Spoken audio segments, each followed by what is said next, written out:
All right. Hi there, everyone. Good evening. My name is Nicole. Welcome back to our English class, focusing on pronunciation. For this session, we will be focusing on, or we will be having the second part of pronunciation.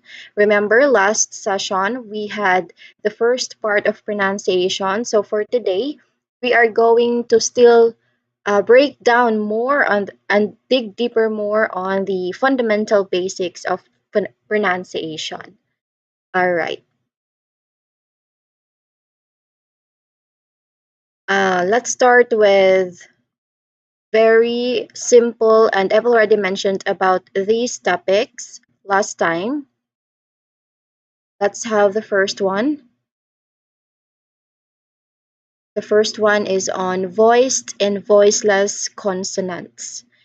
Now, I've mentioned about voiced and voiceless consonants last session, and we understand that when we say voiced, just a recap also, when we say voiced, when we say voiced, when a sound is voiced, I can feel a vibration in your throat. Like in my throat, when I touch my throat and then say something, a sound that is considered as voiced, I can feel a vibration here, which is very opposite with voiceless sounds. Because in here, when a sound is voiceless, I cannot feel a vibration. So that is on voiced and voiceless sounds. So when you say sounds in voiced with sounds that are voiced, you feel vibration in your throat because your vocal cords are involved here. While on voiceless sounds, these does not use your vocal cords, so it's just more on air moving through your mouth. That is the difference. I've already told you a quick tip on differentiating how you can differentiate, how you can identify if that particular sound is voiced or not.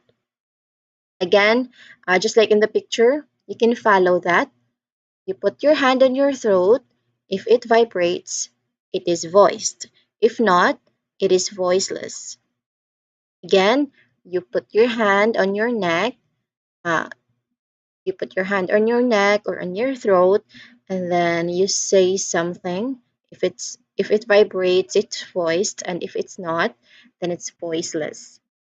Say for example, let's take a look at these sounds. What we have here is a really helpful way to understand how we make different consonant sounds in English. Notice we've got two columns here, voiceless sounds and voiced sounds. But before that, why we are focusing on consonant sounds? Because consonant sounds can be voiced and can either be voiced or voiceless sounds, which is which is unlikely of vowel sounds because all vowel sounds are voiced. Again, all vowel sounds are voiced. What are those vowel sounds? We have a, e, o, u. Those vowel sounds that I've mentioned or that I've pronounced, all of those are considered as voiceless sounds because we used our vocal cords to pronounce them, to enunciate them. So that is why we focused here on consonant sounds because it's already we have already recognized that vowel sounds are voiced sounds. So all of the vowel sounds are voiced sounds. So we will be focusing again on the consonants that where consonants can either be voiced or voiceless. Okay. Going back to the table that we have here, the different sounds that voiceless and voiced sounds produced. So when we talk about voiceless again, it basically means that when you make that sound, your vocal cords aren't really vibrating. Try with the first one. P. The first one is P, like in pot. Feel your throat, and then say the word put, put. Or you can say the sound first and then the word pot. Nothing much happening, right? Like there is no vibration at all. Now compare that to its partner over here. This one, b, b, bat. Again, b, bat. You can make that sound. You can make that sound wherever you are, and just try to follow me as much as you can. So when you say b, b, bat, you should feel a little buzz or vibration in your throat. So that's your vocal cords working. That's what makes it a voiced sound. Now you see the pattern, right? We've got also here in few. Again, no real vibration. Few. But then you have view. You can definitely feel that one. Again, view. Same thing with t, t in tear and d, d in deer. So feel the difference when you try to pronounce those particular sound and its corresponding words or corresponding example word. There's really a difference between voiceless and voiced sounds. Now think about here in number 4, we have s in Su. That's just air hissing out, like no voice, no vibrations. But then we have here z in Zoo. Like you can hear and feel that buzzing sound. And even with sounds like ch, ch, as in choke, and j, j, j, as in joke, you can feel that voicing kick in for the second one. There's vibration. It is voiced. Joke, joke. That is a voiced sound. Now, these last ones are interesting too. We've already talked about these ones. We had the TH sounds. I won't dig that deeper. We have voiceless TH sounds. That's also um, where you will just, blow air out when you say it. Well, well the um, the voice TH sound, when you say it, your throat vibrates. That's just pretty much about it. And then um, we also have here, which is there's no vibration, so it's voiceless, like cop. And then its counterpart is g, g, as in gap, and you can feel the vibration when you said the sound as well as the word. So you can feel how your tongue is in pretty much the same place for these sounds or words and its corresponding counterpart, but one has that vocal cool vibration and the other doesn't, right? All right. So basically, these pairs show us how just turning the voice on or off can create completely different sounds and therefore different words and different meanings. So it's a fundamental part of how we pronounce things in English. So, and any initial thoughts or observations on these? Do you have any questions? If there is, you can type it in our chat bot. All right. Any questions? Maybe I'll just type in a quick difference between the two so that you can follow. Or say voiced, there's vibration,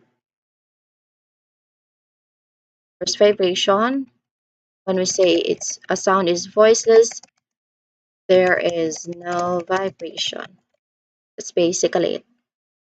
And a tip is feel your throat. All right.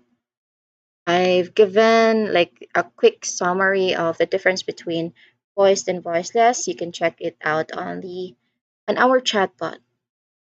All right. Moving on for a while. Let me see if all right. My screen is okay. My screen is okay. All right. Let's shall move on with another point for pronunciation part 2, which is on consonant pairs that are often confused. Here, I think you've seen any table. Right, okay. I'm monitoring also on my phone. All right. Now let's talk about some consonant sounds that a lot of English learners and sometimes even native speakers can really mix up. So this table, the provided table here highlights some really common ones. Take this first pair. We have listen carefully, b, b, as in bat, and v, v, as in vat, that. The difference here is really interesting in a way that if you bring your lips together and then release the air, that is the sound. That is how you pronounced, or that is how you composed the sound for the former one, which is b, b. You bring your lips together and then release some air. B, b, b.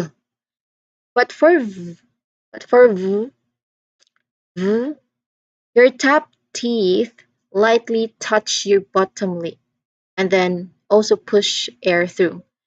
Take for example, uh, you can check it on yourself. Maybe you have a mirror nearby. You can see for yourself how it will look like. So for this sound, it will look like my mouth would look like this. My mouth would look like this. Mm. Notice my teeth is lightly touching the bottom lip, the bottom of my lip bottom. So it also still pushes air through. Now you can even feel a little vibration for the second sound if you put your hand on your throat, like ooh, ooh. There is obviously a vibration there. Next up, we have this one. We have like in fan and like in pan. Now, both of these are made with air being pushed through. There is both these consonants are we consider these as voiceless sounds, but the difference is that the mouth shape when we say it are different. For the sound, again, here your top or front teeth, it will touch your bottom lip. The top teeth will touch your bottom lip, as in, alright. For p sound, it's just your lips coming together and then popping open. No teeth involved. Like only lips, they are just popping open. No teeth involved. Unlike where for that sound, your teeth is touching your bottom lip. Then let's move on. We have s in zip and z in zip. The big difference here is the voicing. The first one is voiceless, and then the second one is voiced. We've mentioned that earlier on voiced and voiceless. So um, the sound here is like a soft hiss. You can try it. You can try it on your own. There's no real vibration in your throat. But the z sound, it has that same mouth shape, but you are adding your voice. You're using your vocal cords, so you get a buzzing sound. You can definitely feel that vibration. And then the last one here, we have shh, shh. This one is shh. The next one is z. The next one is z. It's a bit tricky. It's z.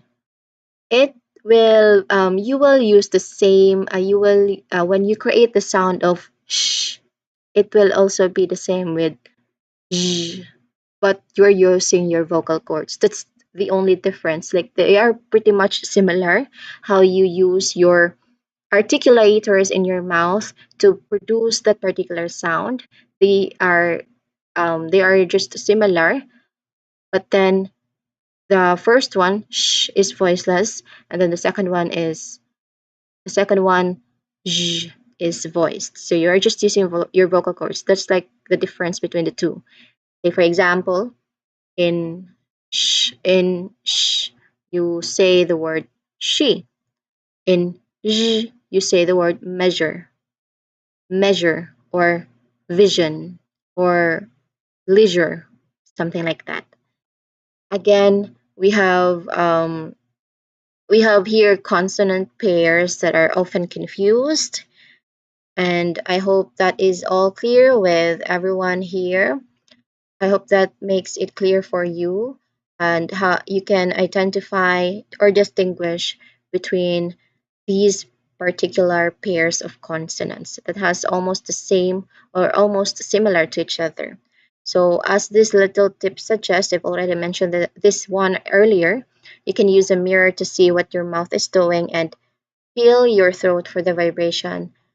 And when you do that, it can be it can be very helpful for you when you're trying to practice these sounds. So it's all about getting that mouth shape and the voicing right. Let's shall move on with final consonants and endings for a while. Just checking my stream. All right, final consonants and endings.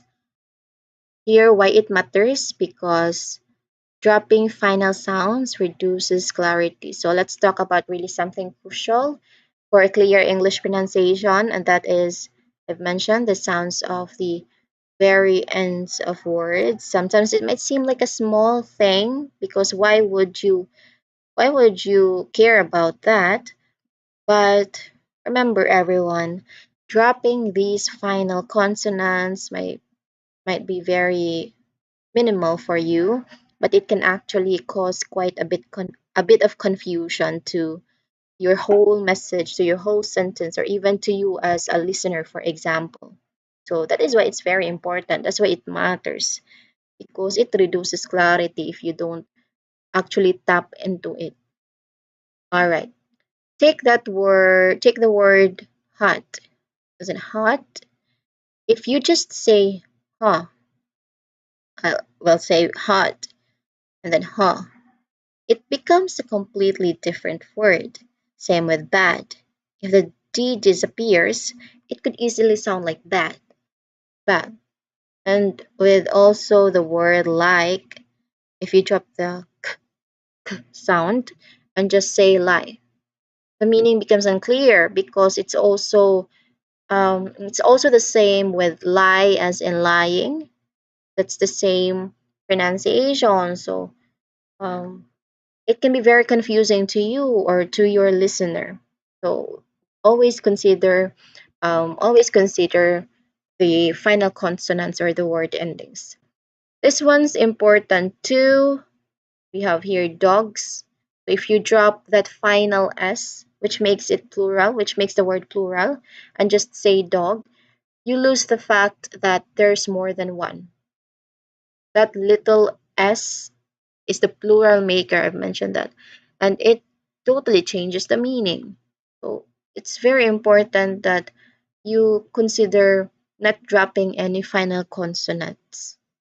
So these are really common when these are really the common things that we hear, leaving out the final s, d, and t. Again, you leave out those final sounds like s and t. Well, it might feel natural sometimes, but it can always lead to much. It can always, or not always, but most of the time, it can lead to misunderstandings. And another thing, some people do is replace the final sound with a glottal stop, that little, like the little catch in your throat, like in the example here we have cat. It cat becoming k, k. There's a little catch in your throat, k. While it might sound like you are ending the word, it's not the correct pronunciation and can sound a bit abrupt. So you should consider that. Well, the point of this is just that to pay attention. You should just pay attention to those final um, sounds. Where this one, these ones. So these are your focused sounds. You should focus. You should pay attention to those sounds, and make sure that you pronounce them clearly, because it makes totally a big difference in how we understand people, in how people understand you. So it might take a little extra effort, but it's definitely worth it for clearer communication. All right, that is on final consonants and word endings. We shall move on with another topic. Let's take a look at this. We have silent letters. Again, silent letters. When we say a silent letter is a letter from a word which is not pronounced. Again, it is not pronounced when the word is spoken aloud. So a silent word literally means not pronounced. I mean, you're familiar with the word silent, and as the name implies, it is not spoken or it is not pronounced. All right, that is silent letters. We have examples here. Let's take a look at some words that I've provided. These are tricky silent. These words has a tricky silent letters. So it's funny how some letters just hang out in words without making a sound. Like they are just there. They look like a display. They don't function as a sound. They are just there for spelling purposes. So first up, we've got to know no. We've got here the word no. And yeah, that K in the beginning, it's totally silent. Not K, but like K, the sound K, it's totally silent. You just jump right into the N sound. Again, N sound. So the silent letter here is the first letter. K, K. There's also that. This one's interesting because the silent b, b is there because of where the word came from in Latin, as far as I can remember. It's more of like a reminder of its history, even though we don't actually say it. And then there's island. This one's a bit sneaky because in just in the second that second letter, that s is just completely silent. That hiss there, it's completely silent. You can just really say island as in IEYE, and then land LAN. It's just how you pronounce it, literally island. Island. Next we have subtle. Again, it is pronounced as subtle.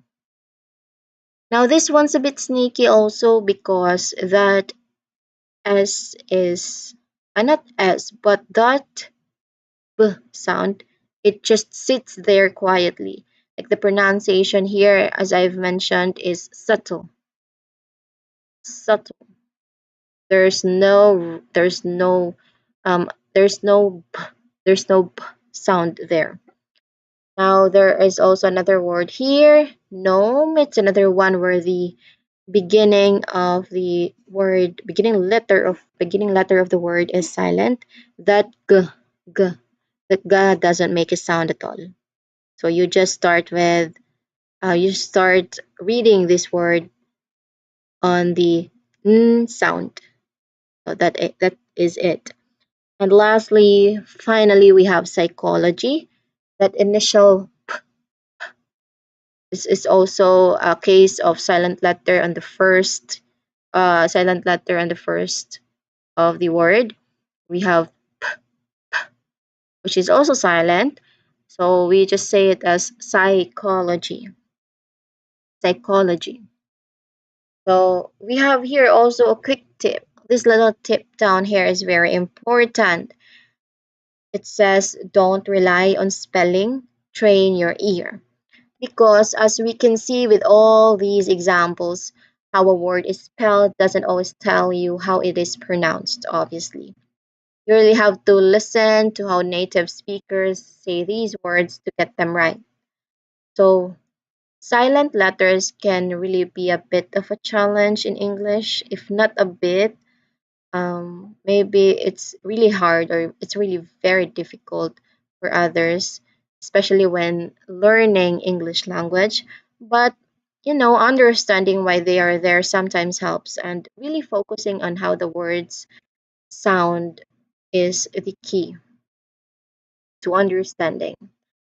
Now, since we've already talked about the different silent letters, I provided some examples. Let's apply that. Let's do a quick practice drill, focusing on those silent letters that we've talked about. Or maybe I provided another set of silent letters. So I'm going to read each sentence and I want you to pay close attention to the pronunciation of the underlined word. Remember again, try to find the word, and then after finding the word, you could also try to find the letter that is silent. All right. Are we ready? Is everyone ready? I guess everyone's ready. Let's start with the first one. I will also type this on our chat bot. We have the first one. You have the wrong number. You have the wrong number. Again, listen carefully. You have the wrong number. What word do you think has a silent letter? You have the wrong number. Okay, the word here is wrong. Again, wrong. Why is that? Because here, um, if you've noticed, yes, that's one, I highlighted it already. If you've noticed in the first sentence that I provided, you have the wrong number. The wrong is there's a letter W in the first there's an initial W in the word, so it's pronounced as who who. And if you say the word wrong, it is not there. The sound of letter W is not there. So, which means that it is a silent letter, and that is the answer. That is the particular word that has a silent letter in it. And the silent letter is letter W. Next, we have here the question, another statement. Please listen carefully to the instructions. Again, please listen carefully to the instructions. Now, the silent word or silent letter here is in the word listen. Why? Because if you pronounce the word listen, you cannot find the sound of letter T, which is t, t. It is not pronounced as listen. It is pronounced as listen, which means that letter T is the silent letter. Next, the third one, we have be careful with that sharp knife. Again, be careful with that sharp knife. Now, here, I think it's very obvious. The word that has a silent letter here is knife. Again, it's knife because the silent letter is letter K, or we pronounce it as k. We don't say this particular word as knife, knife. We don't say it like that. We say it as knife. We start with a n sound. So there is a silent letter there, and that is K. Next, it took us an hour to drive there. Again, it took us an hour to drive there. The word is a silent letter and it is hour. All right. Why? Because the initial letter again, which is letter H, is not pronounced. It's not enunciated. So we can take it as only OUR because it is also pronounced as our. So here we do not pronounce that particular word as hour. Pronounce it as our, which means that there is a silent letter in it, and that is letter H. Next, they plan to climb the mountain next week. What do you think is the word that has a silent letter in it? That is the word climb. Again, climb. All right. Here, the silent letter is at the last part of the word, which is b. B. We do not pronounce this word as climb, climb, climb. We usually just say it as climb, climb. That is it. Lastly, we have the leaves change color in autumn. I think it's pretty obvious what's the word that has a silent letter in it, and that is autumn. Autumn. Because the letter N here is not part of the sound of the word. It is not pronounced in the word. We do not say the word as autumn. Autumn. It is not like that. It's just autumn. So N is a silent letter.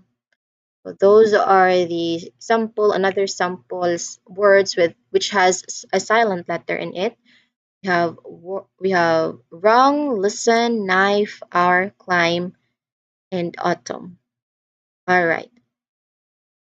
Are we clear on that? We should immediately proceed to another. I think, yeah, before that, we have another set of examples here that has a silent letter in it. Like, look at all these words. There's so many. It really just shows you how sneaky English spelling can be with silent letters. Because here, there's literally many sample words that has a silent letter in it, which makes it hard for us, especially if we are not familiar with English yet. And then we are encountering these particular words, and we pronounce it as it is, as what it looks like. It can really be stressful in a way that we are not correct in pronouncing this particular word, those particular words. So the silent letter really just decided to show up for the party, but not say, but not pronounced in a, but not deciding in pronounce and being pronounced in a word. So that's like that. You can see this group of words. There's silent H, silent G, K, C, and so on. So this is actually pretty helpful to see the patterns or sometimes the lack of clear patterns. That's a way to see how these particular silent words can be very helpful to you. Take ache, for example, under silent H, the first word there, that ch sound there, the middle sound, like and the H is just there, like H is not enunciated, H is not pronounced.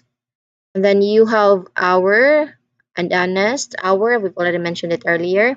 Honest, where also H is definitely quiet right from the start of the word. Moving on, we have silent K. You've got like a whole bunch of common words like knife that we've mentioned earlier, no, and me. That K at the beginning just disappears. And how about silent G? There's sign, design, align. That G is doing nothing at all. Oh, and no, we've talked about that one before with the silent G at the beginning of the word. Look at silent C in words like muscle and signs. That C isn't making a k or a s sound at all. It's not there. Then there's also silent T in Wednesday, for example, which is a day we say all the time, but that D is totally silent because we do not say Wednesday as Wednesday. It's Wednesday. That's just how we pronounce it. So D here is a silent letter. Even P, there's also silent. It also functions as a silent letter at some words, like psychology and pneumonia. That can really trip you up if you are just looking at the spelling alone. And there's also silent L that has some interesting ones like walk, talk, and even salmon. That L is just not pronounced at all. Then you've got silent B too in words like dead, doubt, and silent T in listen and often. Though some people do pronounce the T in often, like often, but it's also not pronounced at some with other people. And finally, silent W in words like right and wrong. So it's there in the spelling, but not in the sound. Well, it's quite a list, right? There's really a lot of words that has a silent letter in it. And it's unbelievable in a way that, wow, it's just unbelievable. It's just unbelievable because it just really highlights why just memorizing the spelling isn't enough in English. You really have to train your ear and learn how these words are actually pronounced. Maybe the best way is just to encounter these words in context and then learn them as you go, or you can also learn these in different courses that you've applied, just like what we are doing here. Okay, all right, let's have the next topic, which is on what we call syllable stress. Then, syllable stress. Remember that's just when we say a word or a one syllable in a word with more emphasis than the other. It's usually louder and sometimes has a slightly higher pitch. So a word that is pronounced with more emphasis. This is not a word, but a syllable. Let me edit it for you. A syllable in a word that is pronounced with more emphasis. Again, syllable stress. It is a syllable. Take note. It is a syllable in a word that is pronounced with more emphasis. Syllable, emphasis. Here, syllable stressed, the emphasized syllable.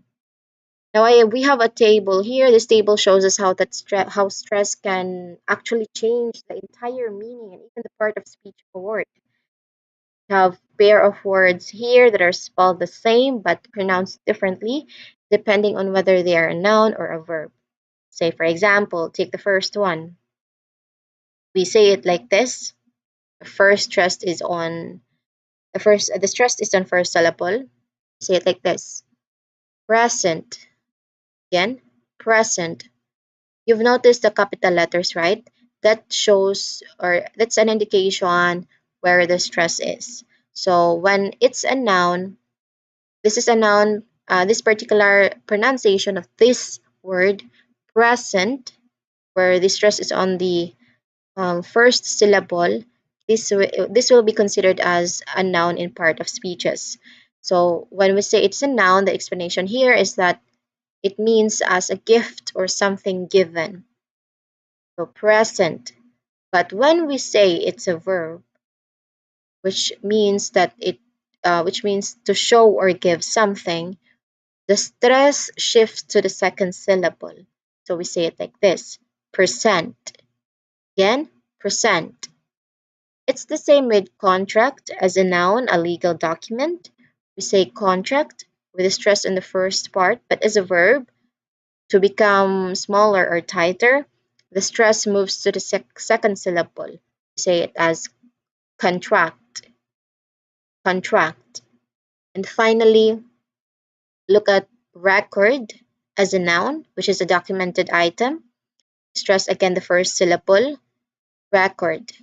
But when it's a verb, it meant to capture sound or video. So the stress shifts to the second syllable and we say it as record, record.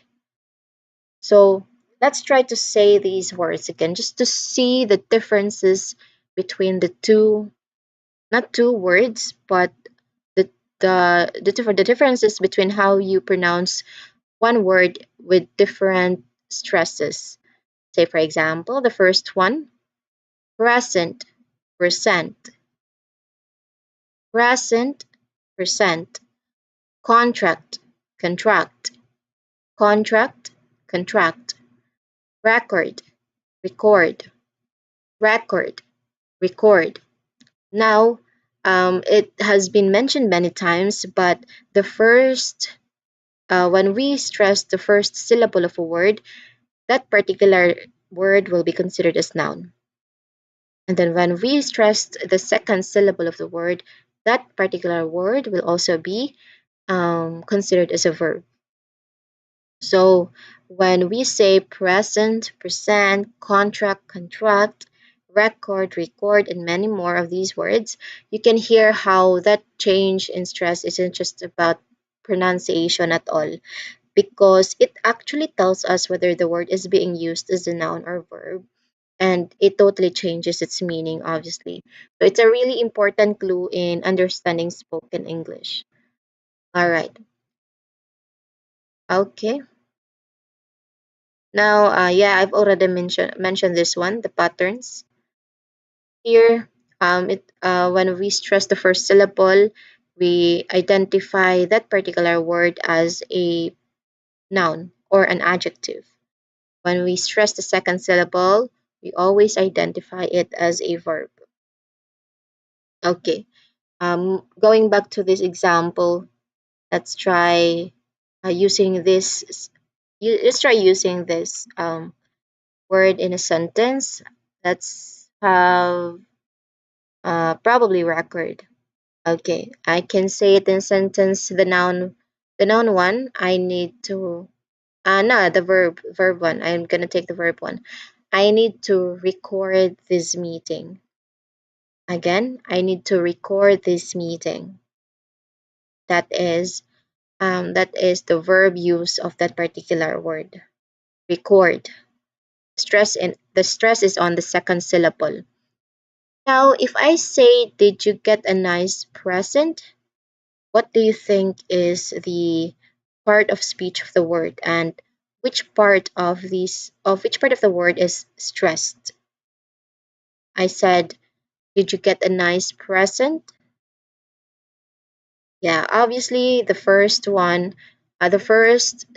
is the one that is stressed. And when we say that the first syllable is the one that is stressed, we identify the word as noun or an adjective. But based on the sentence, did you get a nice present? Present is specifically used as a noun here. All right. Now we just talked about how syllable stress can change a word's meaning, something of that sort. Now let's look at some general patterns that can often help us figure out where the stress falls, especially with nouns, adjectives, and adverbs. Um, this is just repeating, but it is good. It is a good practice that we repeat the definitions, the terms, and everything about our discussion so that it will really push into your minds. It will really last long into your minds. Again, the pattern is that noun or adjectives often stress the first syllable, and then verbs usually stress the second syllable. That's just basically it. Those are the patterns when we do stress syllables or syllable stress. So here, if you, I think you can see my slide. Let me check. All right, you can see my slide. All right, let's see how these patterns play out in the sentences below. This particular picture image, we have three, four, five sentences in total. Let's see how these particular patterns that we've provided be used in these sentences. In the first sentence, we have here the word project. So if you notice the pattern of the sentences, one word is repeated in the same sentence, but they are repeated in a way that they have different part of speeches. So they can either be noun or verb or adjective. Say for example, the first one, we need to project the project into the screen. Again, we need to project the project into the screen. So notice how project as a verb has the stress on the second syllable, while project as a noun has the stress on the first syllable. So that's it. Next, I am content with this content. Again, I am content. with this content. Here, content as an adjective where we describe how you feel. It has the stress on the first syllable, and then content as a noun, the information also has the stress on the first syllable in this context. So I've pronounced it incorrectly earlier. Let me correct that. I am content with this content. Again, I am content with this content. I stand corrected, everyone. I am content with this content. So both words has been stressed on the first syllables, but it has different figures of speeches because the first one is an adjective and then the second one is a noun. Then we have here another sentence. Excuse me, but there is no excuse for this. Now, excuse here is a noun, so the stress is on the first syllable. Now, your conduct while I conducted the meeting was appreciated. Again, your conduct while I conducted the meeting was appreciated. Now, conduct as a noun, where we identify it as a behavior, it stresses the first syllable. I've repeated it many times. It stresses the first syllable. But conducted as a verb, it led. It's more of leading. So it stresses the second syllable. That's the difference. And lastly, we have here. I hope that you will be present when I present the award. Now, present as an adjective, like being there, stresses the first syllable, and then present as a verb, like giving, stresses the second. So you can see in these examples how often those general rules hold true. While there are always exceptions in English, of course, knowing that nouns and adjectives often stress the beginning and verbs often stress on the second syllable can be a really useful starting point already when you're trying to, pronounce new words or understand spoken English. All right. Um, Here, as you listen to more English, everybody, you should try to pay attention to where the stress falls in different words because this is especially very helpful to you, especially if you can tell the word is being used as a noun, adjective, or verb. Because if you try to consistently use these words, you apply these words in your communication, you'll start to notice these patterns more and more if you engage yourself in a more conversational manner with other English speakers, native or not. All right, let's have let's talk about another topic, which is on contractions. Now, contractions are shortened versions of words commonly used in formal or natural speech. We have here, you hear this, constructions all the time, especially when people are speaking informally or just having a natural conversation. Basically, contractions are just shorter ways of saying two words together. That's just basically it. Shorter way of saying two words together. So it's a shortcut of two words. Say, for example, we have a table here. This table will show us really common contractions. In the first column, we have the contraction, like the short form. Then the full form is on the second, the two words that are put together. Then an example of how you might use it in a sentence. So, for example, the first one, the contraction is I'll. That is the short way of how you say the full form I will. Like in the example, I will call Anna. I'll call you. I'll call you. Next, I can be a little trickier because it can stand for two different things. I would, as in I'd like some water, or I had in other situation, though that's not shown here. I forget to include an example, but take note that I'd, like I apostrophe D, can mean two different things. It could either be I would or I had. All right. His is also common, can be he is, like maybe he's going to work, he has he has a new car. So it always depends on the rest of the sentence. There's also should have. Here there's a slightly longer one. It's the contraction of the words she would have. The full form is she would have, as in she would have missed it. That's it. Next, they'd is another one that can have two meanings. They had and they had and they did. They had and wait for a while. I'm trying to remember the second one. It's not they did. They had and they would. Yeah, they would. They had as in they'd already left. They would.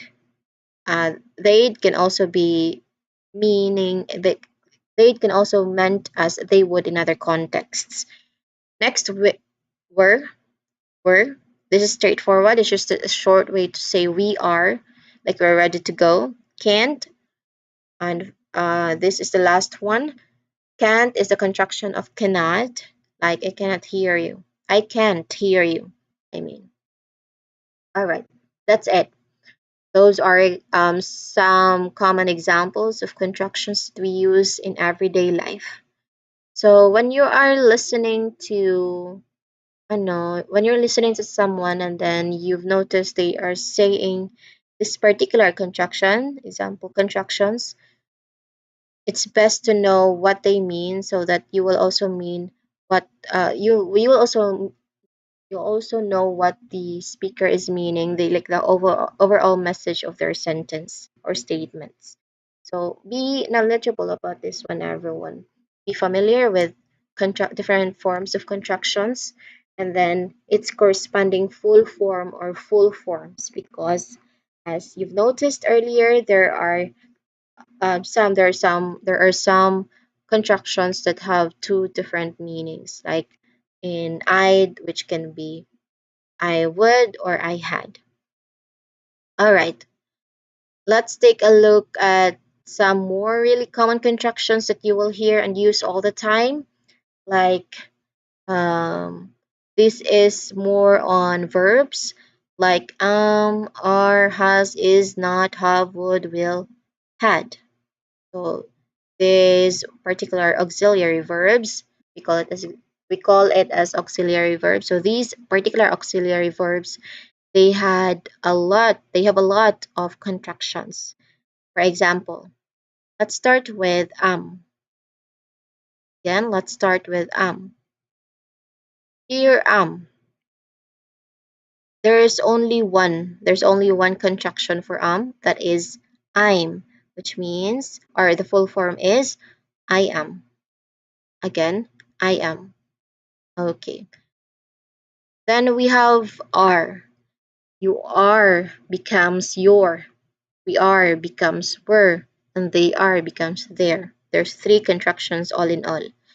Over here with has, he has shortens to his, she has to she's, and who has to whose.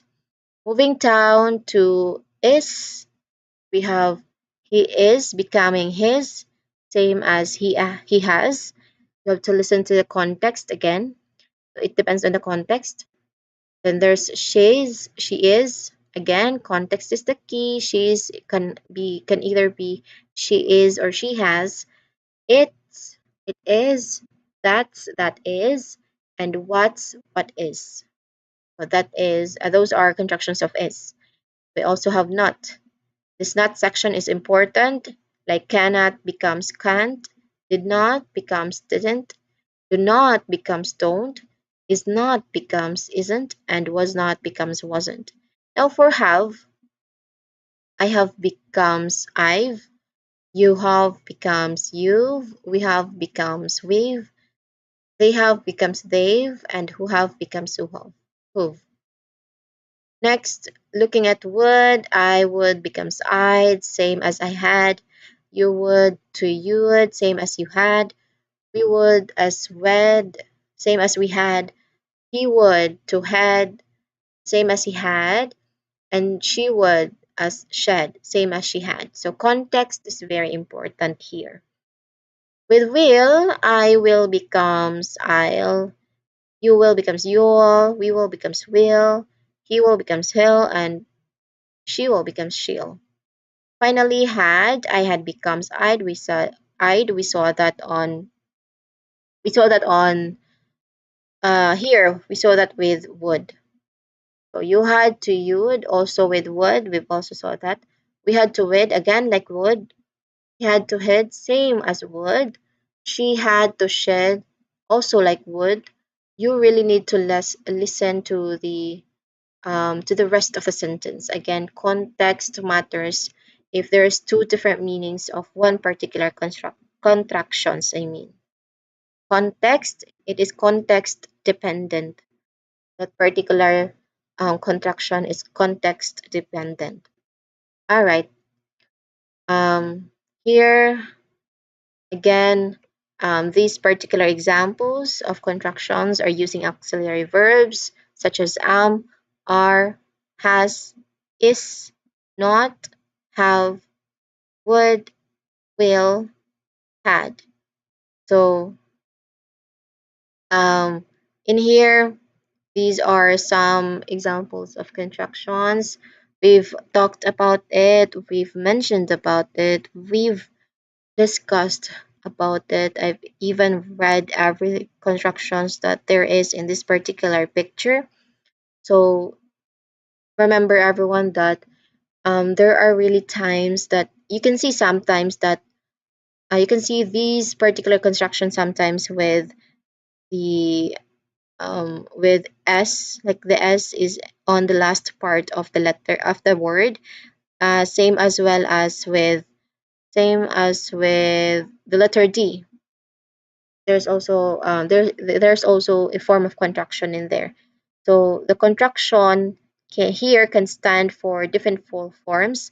So you really have to pay attention to the rest of the sentence to understand what the speaker means. It is context dependent as well as it is sentence dependent. So these contractions that we have talked about, these are super common in spoken English.